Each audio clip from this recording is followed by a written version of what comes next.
The laughter echoed across the shooting range, mocking the old man with his ancient rifle. They called him Gramps, dismissing him as just another relic of the past. But when he rolled up his sleeve, revealing a faded tattoo of a serpent wrapped around a dagger, the room fell silent. No one knew who he really was, not until the first shot rang out.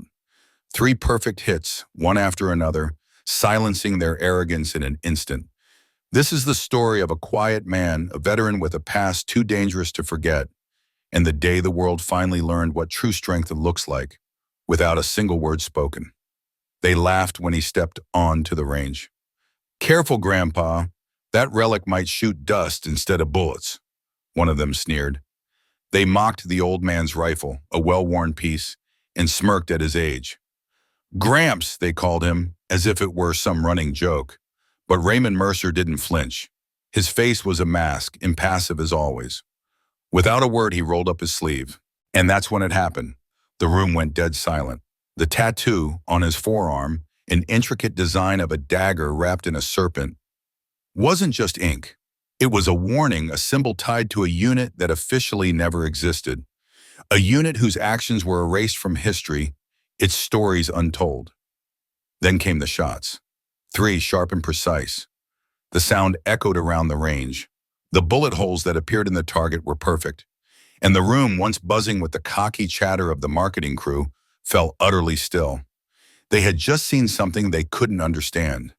A ghost, perhaps, or something more. This is the story of Lane 7, the lane that belonged to Raymond Mercer and the quiet man who earned it forever. It was already a scorcher by mid-morning in rural Texas. The sun was relentless, burning through the early heat, casting harsh shadows across the cracked clay that stretched for miles. Out past Waco, where cell phone reception flickered like a dying ember and the scent of mosquito repellent filled the air, there was the Hollow Ridge outdoor range. To the locals, it was simply the range. Nothing fancy, just a collection of 10 lanes beneath a tin roof and a metal shack with a fridge full of off-brand sodas. Hand-painted signs about gun safety lined the place. But more than anything, it had character. It had routine. And for some, it was the only place where the noise of the world faded and memories sharpened to a fine point. That day, however, it didn't start quiet. A black Suburban roared in, tires spitting gravel in its wake. A second one followed close behind.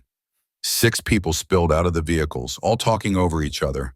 Their voices were loud, filled with the confidence of a crew fresh from a boardroom pitch, still riding high on adrenaline. They were from Dallas, a marketing firm, judging by the polos they wore and their incessant name-dropping about brand alignment. This was supposed to be their team-building retreat, though the whole thing seemed to be more about showing off than anything else. They came armed, but not with experience. Custom rifles, GoPros, and $200 gloves. They'd never broken a sweat in matching tactical vests, fresh off the shelf, still sporting the price tags. One guy had a Bluetooth speaker blaring classic rock. Another wore a shirt that screamed weekend operator. Not one of them looked like they'd ever handled a weapon that wasn't in a video game. They laughed too loud. They called each other bro like they were in some frat house. Terms like clear the perimeter came from their lips without a hint of irony. Sam, the manager on shift, didn't say a word. He just nodded, tight-lipped, and pointed them toward the premium lanes. He'd seen their type before. Weekend warriors. No harm, just noise. But then, as if on cue, a second vehicle arrived. A navy blue Chevy Silverado, its engine hummed slow and steady. The truck was at least 20 years old, its paint faded by time. But it rolled to a stop with quiet confidence, as if it had made this exact journey every Saturday for decades. It had. Raymond Mercer stepped out of the truck. To some, he was just Ray, the quiet old man who came every week. He was 82, though you'd never guess it by the way he moved. Slim but upright, his spine straight as if it had long forgotten what slouching felt like. He wore his usual outfit, flannel shirt, sleeves buttoned tightly, old jeans that had outlived multiple presidencies, and a beige cap pulled low over his silver hair. He didn't speak much, paid in cash, and nodded to Sam. Without needing any directions, he made his way to Lane 7. It was always his. The old man carried a battered leather range bag, one that looked more like a relic than actual gear. The zipper had duct tape on one side, the strap fraying from years of use. But it was his, just like Lane 7. Every week, without fail, he came, and it was always the same. Quiet, calm, no fanfare. He'd set up his target, adjust his stance, and begin. And on that day, as he prepared, the noise from the other group of men grew louder, more invasive. Their laughter, their loud voices, their mockery, all of it swirled around him. But Raymond didn't let it bother him. His focus never wavered. The rifle was in his hands, and for a moment, everything else disappeared. It was just him and the target. Everything else was background noise, until it wasn't. Held his rifle with reverence, as if it were something sacred. Each week, he'd carefully unpack his bag, the same tools methodically laid out. A cleaning cloth, a small wooden ammo box, a thermos, and of course, his M14. The rifle, with its long wooden stock and iron sights, looked like it belonged to another era. The crew from Dallas saw him occasionally, but to them, he was nothing more than background noise. An old-timer passing the time, blending into the scenery. But those who paid attention saw the subtle signs. Sam always addressed him as Mr. Mercer, never just Ray. He'd once witnessed Ray disassemble that M14 in a blur of speed, faster than anyone should be able to at his age, cleaning it with an intensity that hinted at something deeper. Another time, when a misfire startled one of the younger shooters, Ray didn't even flinch. His face remained stoic, and there was the tattoo, or more precisely, the fleeting glimpse of it. On a sweltering day, Ray had rolled up his left sleeve just enough to expose faded ink, something curved, something coiled. It was a brief sighting, one that never prompted questions, and Ray never offered any explanation. But for those who looked closely, there was an air of quiet authority about him, a calm precision in every movement, as though his every action was guided by memory, muscle memory, or perhaps something even deeper. On that particular Saturday, it was Lane 7 again. It was Ray's spot. No one had to say it out loud. The regulars knew. It wasn't a rule posted on a sign. It was earned. Ray placed a place on his bag down with the same careful attention one might show while folding an American flag. He wasn't slow, no, not at all, but deliberate, moving with the precision of someone who understood the value of time and routine. He unzipped his old leather bag, peeled back the flap, and laid out his tools one by one. A cloth pouch, a bore guide, an oil bottle, a tiny tin for spent brass, and then, of course, the M14. The rifle looked like it had stepped out of a black and white war film, its wooden stock darkened and worn smooth by decades of use. Meanwhile, the Dallas crew, just a few lanes down, was already in full performance mode. Tyler, the loudest of the bunch, motioned to his friends with a tilt of his head toward Ray and snickered. "That thing's gonna crumble when he pulls the trigger." Another one leaned in, sunglasses still on despite the covered roof, and sneered, "What's that? An antique? Did he borrow it from a museum?" Sam, seated at the bench near the check-in window, wiped down a scope mount, but his ears were fixed on the conversation. His jaw tightened as he glanced at Ray, wondering if the old man had heard the mockery. But Ray didn't flinch. He didn't even glance over. He simply continued to place his ammo in neat rows, checked the rear sight of his rifle, and then opened his thermos for a quick sip of whatever was inside. "Iron sights?" someone whispered just loudly enough to be heard, drawing a few chuckles. "No way that even works past 50 yards. Another voice, louder this time, added, "What's next, Gramps? Gonna load that thing with black powder and pray for the best?" The laughter rolled over them like waves, loud, dismissive, condescending. It wasn't cruel, not exactly, but it was the kind of laughter people use to elevate themselves by making someone else smaller. Sam's grip on the towel in his hand tightened. He knew he should step in. The range had a policy about harassment. He should say something, put a stop to it. But he hesitated. Ray had never needed anyone to defend him. Besides, Sam had seen him outshoot men half his age, men with rifles and scopes that cost more than Ray's entire setup. Maybe it was better to let things unfold. Still, the discomfort in the air was palpable, thickening with each passing moment. Ray, as always, remained unfazed. He moved with a kind of ease, as though he had all the time in the world, as if there was nowhere else he needed to be. When he sat, he checked the chamber, loading 5 rounds into the magazine, but only clicking in 3. The rifle rested across his lap, and with a booted foot, he pulled his shooting mat closer to him. The Dallas group wasn't finished yet. Tyler, all cocky and red-faced from adrenaline, leaned casually against the lane divider and stage whispered, "We should get him a walker with a bipod. Might help stabilize that dinosaur." Sam looked up, and that's when his marine instincts kicked in. One of the women in the group, Rachel, chuckled at the joke, but her gaze shifted towards Sam. Her smile faltered, a brief hesitation when she saw him watching. Sam didn't speak. He didn't move. He just stared. Rachel quickly looked away. Rye, unbothered, unfolded his mat, kneeling slowly, deliberately. One knee down, rifle forward, resting against the sandbag he'd brought years ago. Sam remembered it clearly. Rye sewing up the seams after they had frayed. That same sandbag, carrying the weight of time and memories. Everything about Rye seemed constant, like nothing had changed into his 20s, except the weathered look in his eyes, a quiet certainty that came with age. "I bet the recoil will knock him flat," one voice joked. "Hope he signed a waiver," another added. Laughter echoed around them. Still, Ray said nothing. His face was stone. His hands remained calm. It wasn't just his silence that made Sam tense. It was the stillness, the kind that made the hairs on the back of your neck rise, like the air before a storm. Ray didn't look angry. He didn't seem insulted. He simply looked ready. Sam stood now, not to intervene, but because he felt it. Something had shifted. The air was different, thick with anticipation. It was subtle, like the calm before thunder. The loud ones were oblivious, too lost in their own noise to notice. But Sam felt it, and deep down he knew what was about to unfold. They hadn't just mocked an old man, they had mocked the wrong old man.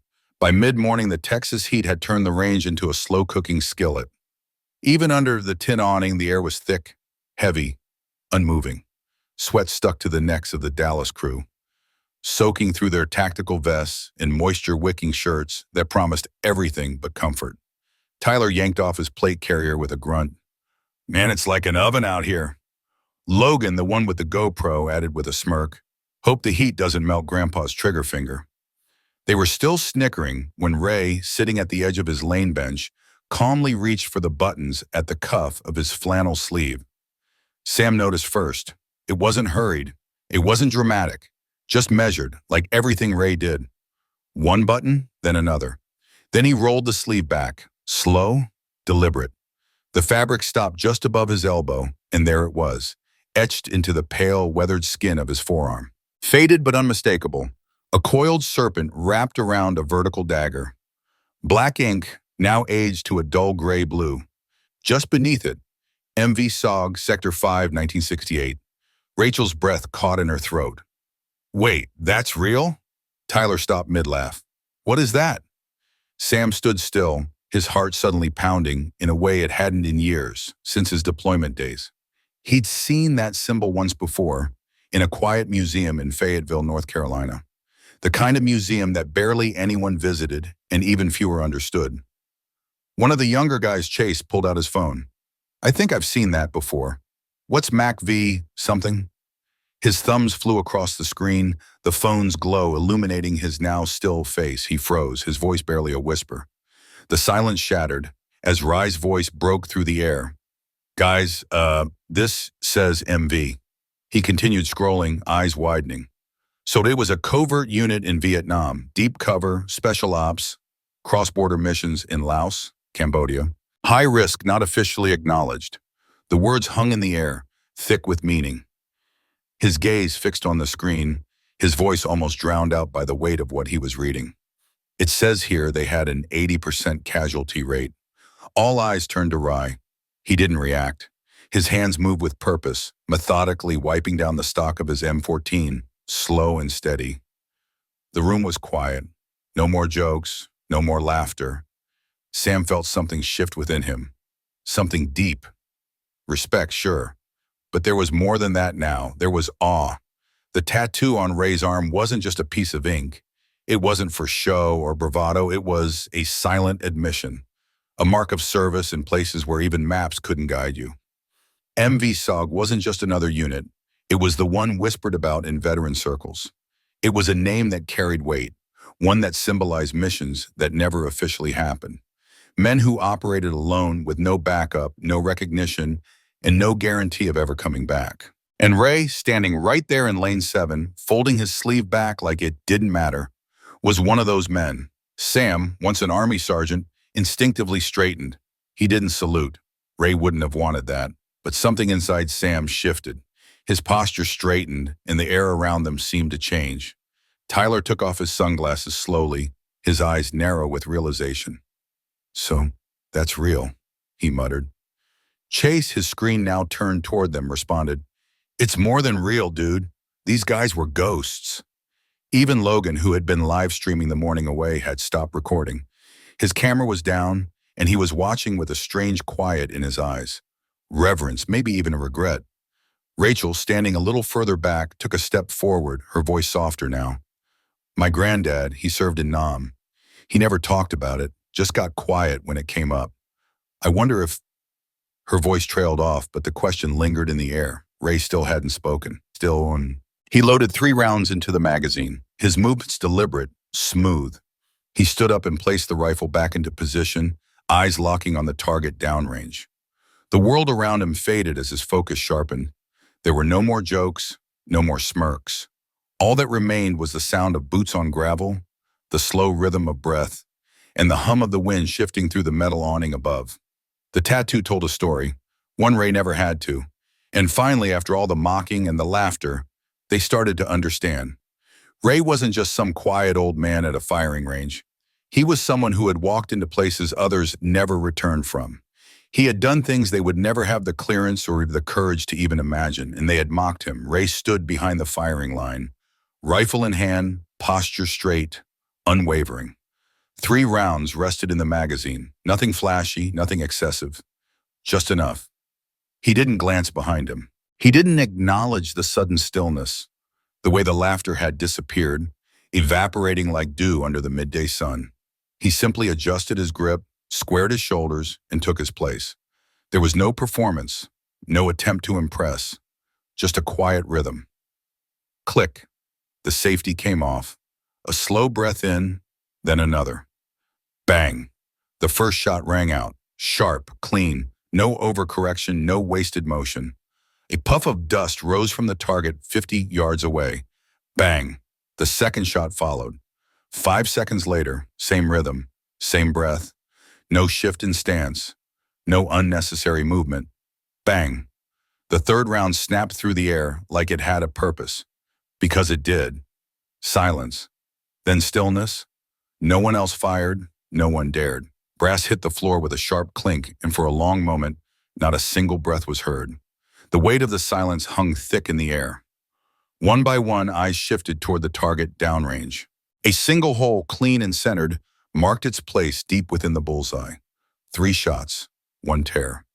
Sam felt his throat tighten. He had seen competitive shooters land tight groupings before, but this wasn't just precision. It was muscle memory honed over decades, forged under pressure, condensed into 3 perfect beats. There was no applause, no surprised exclamations, just a reverent, heavy silence. Ray exhaled slowly, lowering the rifle as he stepped back. He didn't look at anyone. He didn't have to. The only sound that followed was the soft rattle of a paper sign near the check-in window, stirred by the wind. Then, like a quiet breeze whispering through a canyon, a memory flashed through Sam's mind. He hadn't thought about it in months. It was early spring, maybe March. Sam had stayed late to close the range, and as he made his way out, he had spotted Ray kneeling near the tree line, beyond the last lane. At first, Sam thought something had gone wrong. But as he got closer, he realized that Ray was tending to a bird. A hawk, perhaps, its wing clearly broken. Ray hadn't noticed him watching. He moved slowly, deliberately, as though trying not to frighten the pain out of the creature. He pulled something from his bag, a rag, a small strip of gauze, and some water. He spoke to the bird in a quiet tone, not cooing, just steady, reassuring. Sam never forgot that calm. The same calm Ray had shown now, holding the rifle. The same rhythm, the same stillness, the same mercy. It was the kind of peace that went deeper than just physical composure. It came from somewhere else, somewhere far more solid. Back at the range, the group stood in quiet awe. Tyler almost reluctantly removed his cap.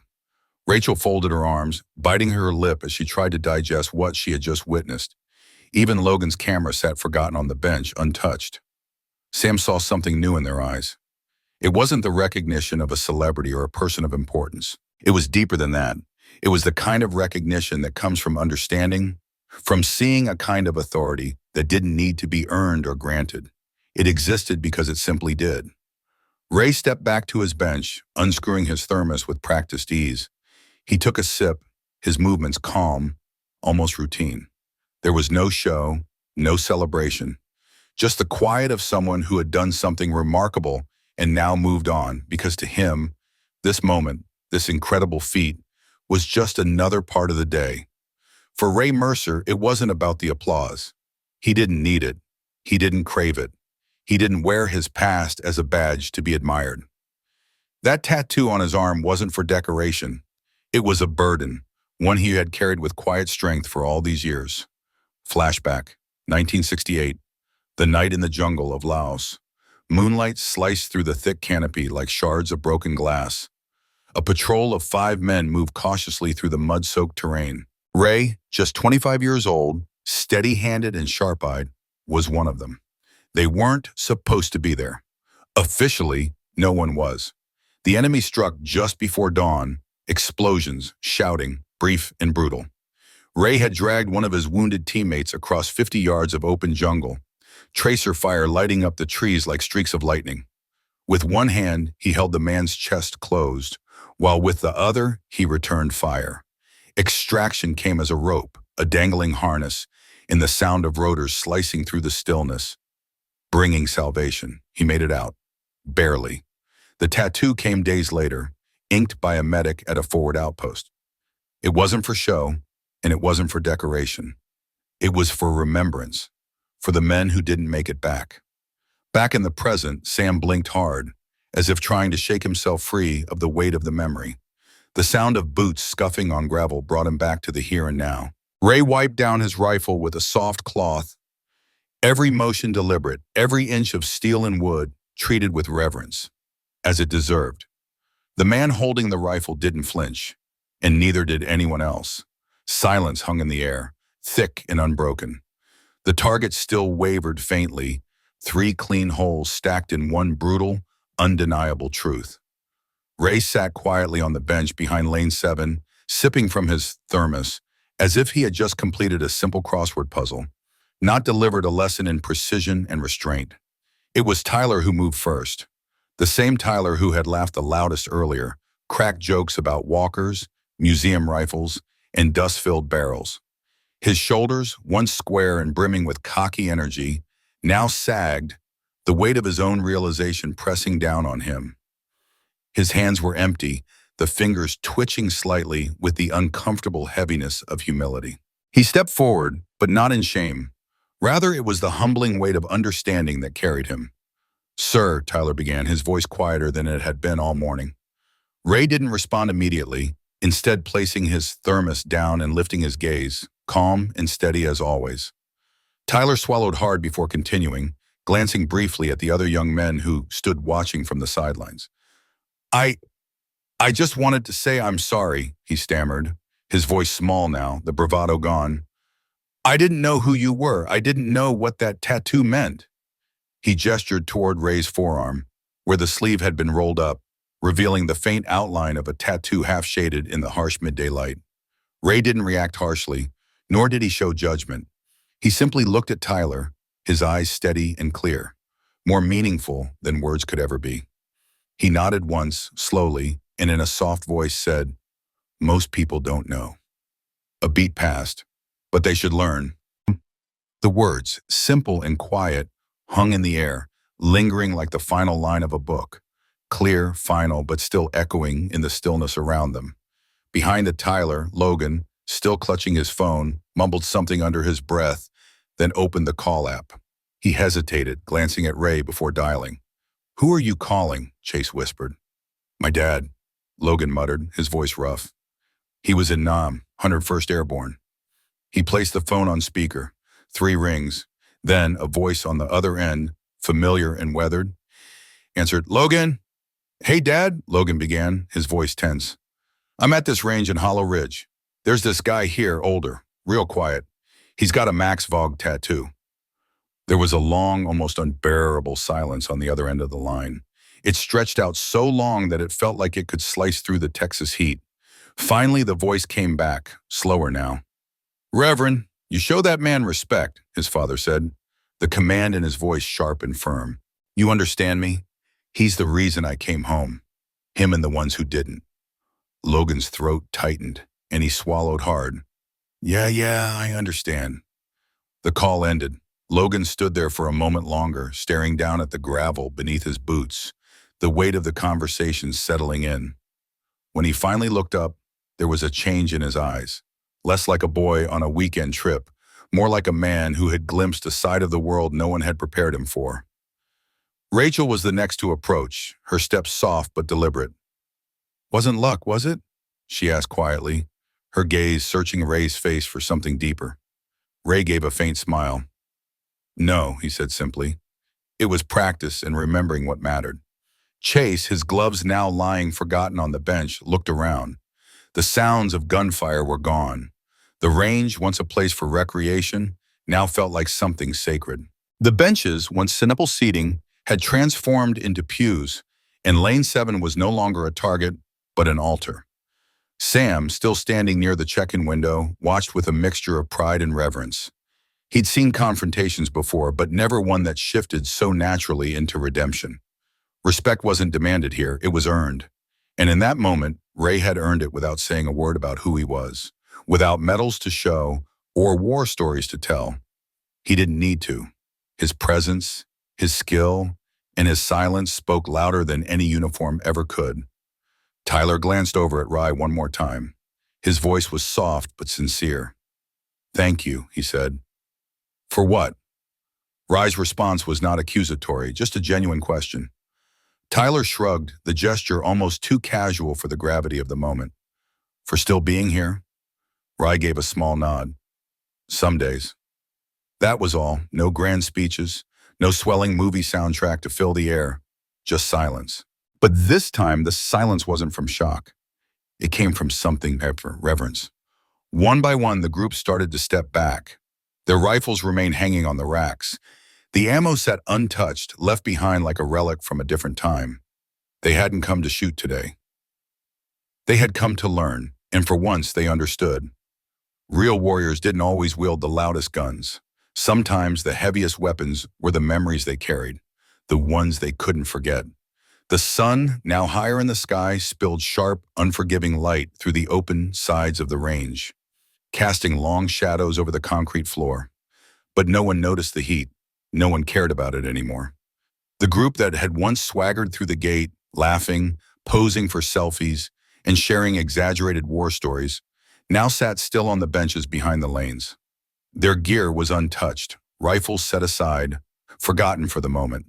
Not a single finger twitched towards a trigger. There were no more selfies, no more grandiose tales of heroism. Just the quiet hum of a strange stillness that seemed to hover over everything like a thick fog of respect. They weren't playing soldier anymore. They were listening. Logan had taken off his GoPro and set it gently beside his unused magazines, a gesture of respect for the moment. Tyler, once the loudest in the group, silently slid his customized AR into its case. Chase sat, hands clasped tightly, elbows resting on his knees, eyes fixed on the target that Ray had left behind. It remained pinned to the backboard, still pristine, still marked by a single, deep tear. 3 shots, 1 hole, a perfect reminder. Ray, who had been the quietest of them all, sat at the edge of Lane 7's bench. With a cloth in hand, he carefully wiped down the barrel of his M14, each motion deliberate, measured. Every movement was like that of a craftsman, finely tuning a tool that he still relied on, even after all these years. Across from him, Emily was the only one still standing. She approached Ray with a quiet kind of reverence, not out of defiance, but with care. When she spoke, her voice was gentle. "Sir, I just wanted to say thank you." Ray paused, his gaze meeting hers. His eyes were calm but unyielding as always. He didn't smile, but something in his expression softened. Just a fraction. "It's not about glory," he said, his voice low but firm. "It's about staying sharp." Emily nodded slowly, her gaze dropping to the floor for a moment as she processed his words. "I think we all missed that part." Ray didn't respond. He simply returned to his task, brushing the cloth over the receiver with the same slow, steady rhythm that had become second nature to him. Sam stood by the sign-in desk, arms crossed, observing the entire scene unfold. He wasn't smiling, but there was a subtle shift in his posture. His jaw had unclenched, and for the first time that day, something in his chest relaxed. He had seen plenty of young men with shiny, expensive gear, the kind who thought a tactical vest and a loud mouth made them tough. But it wasn't often he saw them humbled like this. Not by discipline, not by skill, and certainly not by an old man with nothing left to prove. The shift was palpable. It was real. The Dallas crew didn't rush to pack up their things. They didn't joke around or rush back to their high-dollar chefs. Instead, they lingered. Chase pulled off his hat and set it down beside him. Logan wiped his sunglasses clean, but didn't bother to put them back on.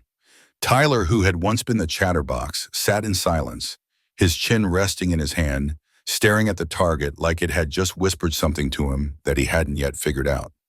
Ray finished cleaning his rifle, carefully slid it back into its case, and zipped it up with a quiet, intentional motion. Raymond Mercer's steps felt heavier as he walked away, the day closing behind him like a chapter he had no intention of revisiting. The bench he had just risen from groaned under his departure. His worn range bag hung over one shoulder, the thermos firmly gripped in his other hand. He moved toward the gravel path that led back to the parking lot, his eyes set ahead, not seeking any acknowledgement. It wasn't needed, but in the quiet space between them, it was there, fully felt. Emily stood to the side, giving him room to pass. As he neared, she leaned in, her words barely above a whisper, yet they hung in the air between them. "I'll remember today for the rest of my life." Ray didn't answer, but a small, almost imperceptible tilt of his head was all the response she needed. He didn't have to say anything. Emily had already heard what she needed to hear. Behind them, the crew, the once loud and boisterous group, remained seated, lost in their own thoughts. They hadn't come to be changed, but in that silent moment, change had found them anyway.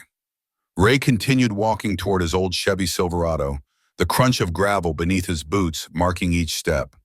The late afternoon sun hung low behind the hills, casting long amber shadows that stretched across the range. He didn't look back. No final glance.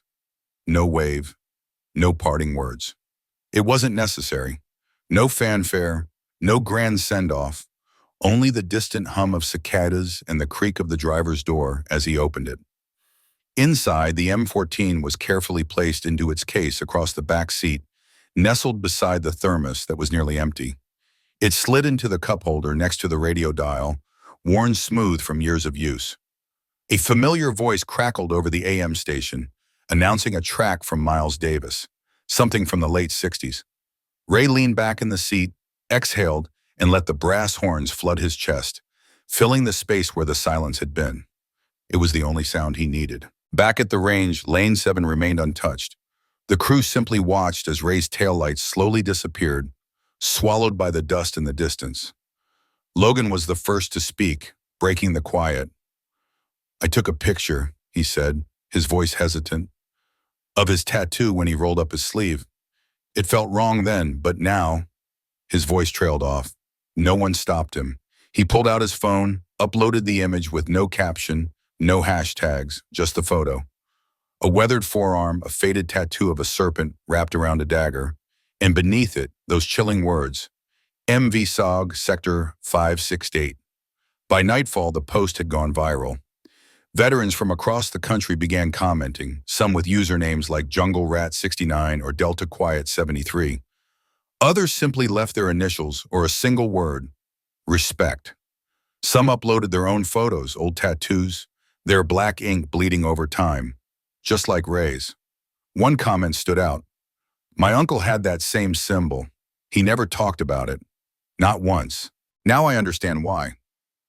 That's the real deal." Another wrote, "You don't earn that tattoo on a base.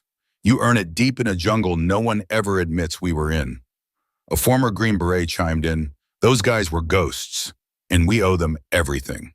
Historians began to weigh in, followed by journalists and military archives. The post was shared across forums, subreddits, veteran groups, Facebook timelines, and email chains. Each share echoed the same reverent tone. Quiet respect. The truth spread like wildfire. At the Hollow Ridge Range, Sam made a quiet decision. Before the range opened the next morning, he walked out to Lane 7 carrying a small wooden plaque he had carved himself the night before. With steady hands, he screwed it into the post above the bench.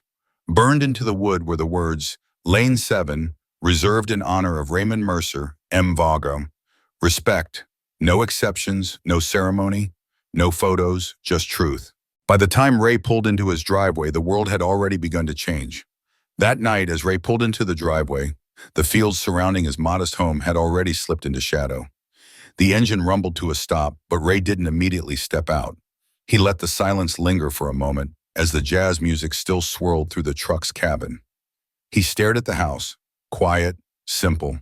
There were no medals hanging on the walls, no framed flags, no shadow boxes displaying decades of service.